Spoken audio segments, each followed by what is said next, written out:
Live from Cincinnati, Ohio, I'm Layla Hameen, and I'm an actor. I'm just not famous.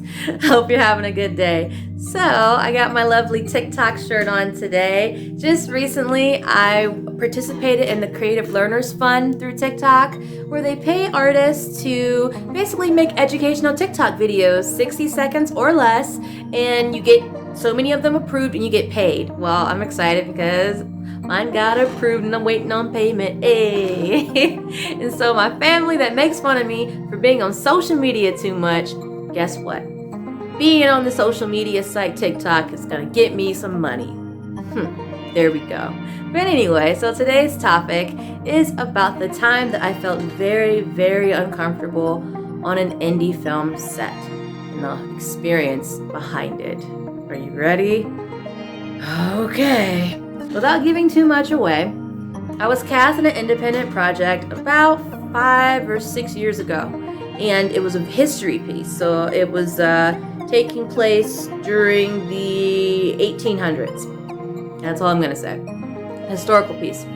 And I got cast, and I was excited to be cast in the film. It was gonna be a bigger production that I was used to because there was a bigger budget.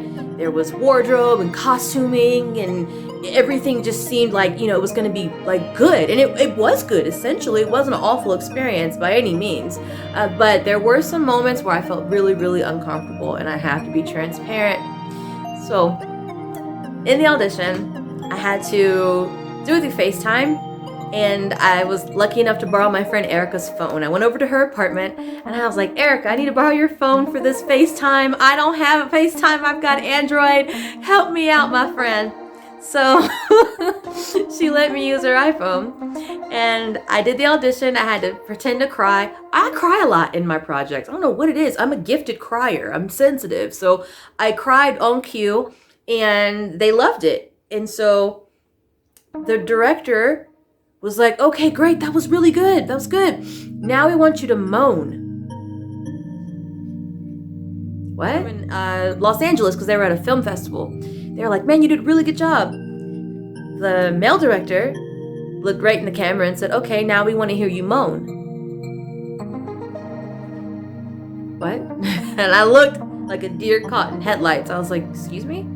And his girlfriend looked, she's like, no, we don't. He's just messing with you. I'm sorry. No, we don't need to hear you moan. Like, there's a scene where you have to kiss somebody, but it's not necessary for you to moan in your audition. It's not. We love you. You got the part. I was like, okay, great. Yay. I didn't have to moan. Okay. So good. I was excited. I was going to work with new people. We were going to travel to like 2 different cities, and there was going to be free room and board, and I was going to be fed and given a per diem, and I was going to get paid. And I had to take off time from my full-time job. At the time, I was working at iHeartRadio. It's before I had gotten laid off. And I was working there, and I used my vacation time. And I told the director, like, hey, I would love to be a part of this, but I need to be paid for the amount of time. I need to be paid for the amount of time that I would be taken off from work. Fast forward a month later, we're getting ready to start filming. So we're having little emails going back and forth between the cast and crew about who's who and run your lines with people. And the director was like, yeah, I want to call you and run lines with you to make sure you can understand how I want you to say certain things when we get to it, just to save time. And I said, of course you can call me. You have my number. He's like, I'll call you about 10 tonight. I was like, okay, that's not unusual. I mean, they're in LA, I think, so that's not a big deal. Well, they're actually probably calling, which is not that big of a time difference, but like, oh, they were in LA when I auditioned for them, so maybe they're still in LA, and it's not gonna be late there. It's just late where I'm at in Ohio. So he calls me and he's like, okay, we're really excited to have you on. We're excited. We got a lot of good people and you can learn a lot from us. We can learn, all this great stuff. He's like, can you get your script out? I'm like, yeah. He's like, okay, now read through those lines with me. And I said, okay, great. And I read through them. And then he said again, now I would like to hear you moan. And I'm like, what? What are you talking about? He's like, I want to hear you moan because there's a scene where it's going to be tastefully done, but you find your husband and you reunite after all this time, and it's some intimacy, but it's not anything too bad, but I just want to make sure you know how to moan properly. I'm thinking, is this a joke? Are you serious? He wants to, what? And in my mind, I'm thinking, that's not right. I knew it wasn't right. I knew it. I wasn't a kid. I was an adult. But in my mind, I was like, well, no, I can't. I can't do that. That's not, what? It didn't register to me that this is actually really creepy until I really kept hearing him say it. And I'm like, and I almost opened my mouth to try to do that for the sake of being professional. And I was like, I can't do that. And I'm on the phone with the director, and he's like, oh, okay. We'll see you on set. Okay. I didn't tell anybody about it. And my mom would have freaked out if she heard about that. But I didn't tell anybody. So we go, we meet everybody in the scenes, in the movie. I'm already getting choked up talking about it. This is weird. But like I said, a lot of people don't know about this. And it's important for me to talk about it. But I'm not going to say names, but it's creepy and it's important. It needs to be discussed. So we get on set. Everybody's excited. We're meeting each other. We're becoming friends. We're trying to figure out who's in what scene with who, you know.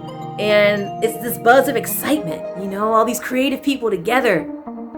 The director finds me. He looks at me and he's like, you look different. And I'm like, is that a bad thing? He's like, no, it's not a bad thing. You just look different. You're beautiful. And he stared into me and I was like, thank you. Like, okay, just keep going. You know, this is, you're living your dream, right? You're with other people. Just don't be alone with them. So my birthday was around the same time this movie was being shot. And I was turning 30 years old, and everybody was confused. They thought I was younger because I looked younger and I act younger. I naturally have a younger personality. So I was turning 30, and everybody was like, what? So people start singing happy birthday to me the next morning. He flips out. We don't have time to sing happy birthday to people. We're behind on. And I'm like, we're not even shooting. And I was so embarrassed. Like, dang, I'm sorry I was born. My bad, dude. My bad. But I didn't ask people to sing it to me. They sang it to me because we were becoming family, you know, and he cut off my happy birthday song, and I was like, okay, Lily, you're being paid to be here. Just suck it up, and you're still turning 30, and you're living your dream. Why not? Time passes on. He doesn't creep me out anymore. I'm like, oh, maybe that was just subtle creepiness, but maybe it was my mind. Maybe I was, overthinking it. We fast forward a couple months. We have to come back and redo some shooting, which is natural. We had to redo some dubbing or stuff like that, and he wasn't completely creepy, but I knew I didn't want to be alone with him. I did not. Everybody else was cool. His girlfriend was cool. I just didn't want to be alone with him. And, we let that pass. Fast forward, we have the premiere. Was it the premiere? I don't remember if it was before or after the premiere. It was something that was done. It was presented somewhere, I guess. And he reached out to me through text message and was like, hey, you did such a great job. I'm really impressed with what you did. I have this other project I want you to work on. That you have room and board and, payment and all that stuff, but I want you to read for it. And I'm like, oh, okay. What's the part? And he's like, yeah, it's this I don't know, hip hop, something. I don't know the full specifics of it anymore. I blanked it out. But he's like, I want you to read for the character Angel. And Angel, I said, oh, really? What kind of character is it? And he was like, Angel, she's no nonsense, and I think you'd be perfect for it. She's got really big boobs. What? She's got big boobs, and you're really sexy. And what else did he say? You're sexy, but you're like a quiet, shy sexy, and you got some sexuality with you that we could bring out. I said, I don't feel comfortable with you talking to me this way. And once again, he's texting me at night, and I'm like, I said, I see you as like an uncle. And he said, I'm not your uncle.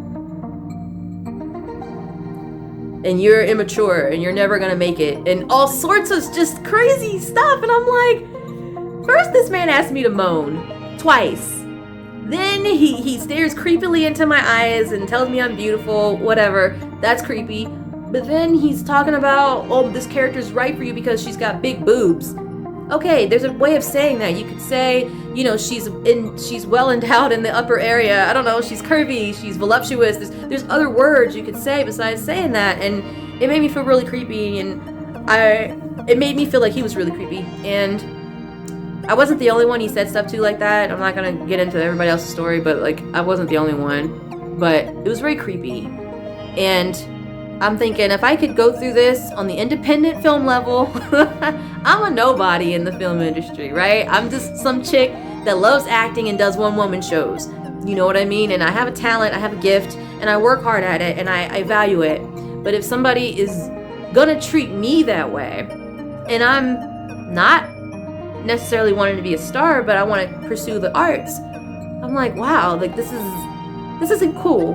And so anybody out there, if you have ever been in the same situation, or if you are in that situation where there's somebody who's a director of what you're doing, or like your boss or supervisor, and they're making you feel uncomfortable and trying to make you feel bad for not doing things that you don't want to do, be strong and say no. It's not worth it. You know, it doesn't matter. You know, they're not going to take anything from you that was given to you by God. They're not going to control that. Yeah, you may not be in their next little picture, but still, you may find something better for you. Yeah, and it's creepy. I don't really talk about that. It could have been worse. But I think it's important to share that story with anybody out there watching, because it's relevant.